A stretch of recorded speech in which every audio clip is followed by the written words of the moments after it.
Good morning, students. Today's lesson is on creativity.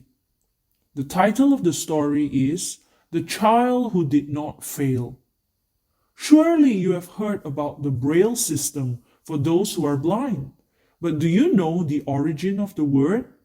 There is an interesting story about creativity behind this widely used resource by people who cannot see.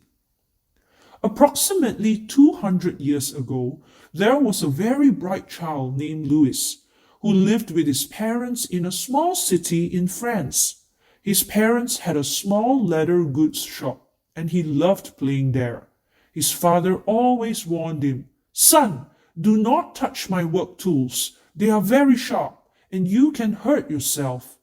However, Louis was very inquisitive and his imagination knew no bounds. One day, his father was occupied with work, and he did not see that the boy had begun playing with an awl, which is a tool for making holes in leather. Then his hand slipped, and the awl injured one of Louis's eyes. An infection caused by the injury damaged the other eye, and Louis lost his eyesight. Thus, even though he was only a small boy, he had to walk with the aid of a cane. The city's residents felt sympathy for him when they saw that he was so young but completely blind.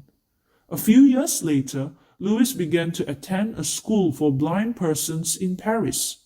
The teachers marveled at his interest and curiosity. There, he learned to recognize the 42 letters that make up the French alphabet by touching them with his fingers. But the letters were huge. Imagine reading a book in which each letter measured 2 centimeters high and 2 centimeters wide. The book measured 50 centimeters high and 65 centimeters wide. Very difficult, right? Because of the size of the letters, a book for blind people weighed almost 5 kilograms. It was with those types of books that Louis studied and became a teacher. Blindness did not affect Louis' creative mind. Instead, it spurred his creativity even more.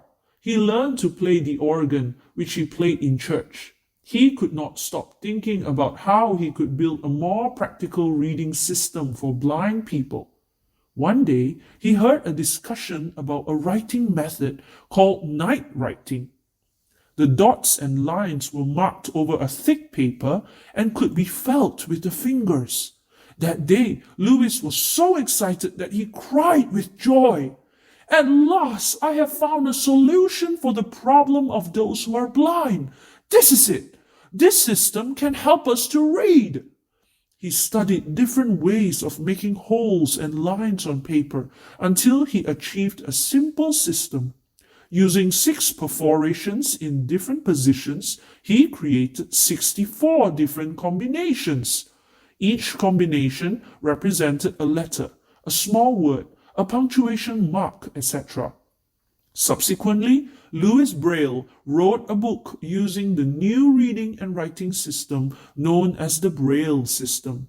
At first, neither the people nor the French government believed that such a system was possible or practical, although Louis demonstrated how he was able to write by making those holes almost at the same time someone would speak to him. He continued to perfect his method, even while he was very sick. His creativity led him to develop a system of dots for math and music. An adaptation of his method for musical notation made life much easier for those blind people who wanted to play the piano. Several years later, in very poor health, he received a visit from his friends, who informed him that his work had been acknowledged. Louis began to sob heavily, saying, "This is the 3rd time in my life that I have cried. The first was when I became blind. The second, when I heard talk about night writing, and now, because I know my life has not been a failure." A few days later, Louis Braille died. He was only 43 years old, but he lived long enough to use his creativity and transform an apparent failure into a benefit for humanity.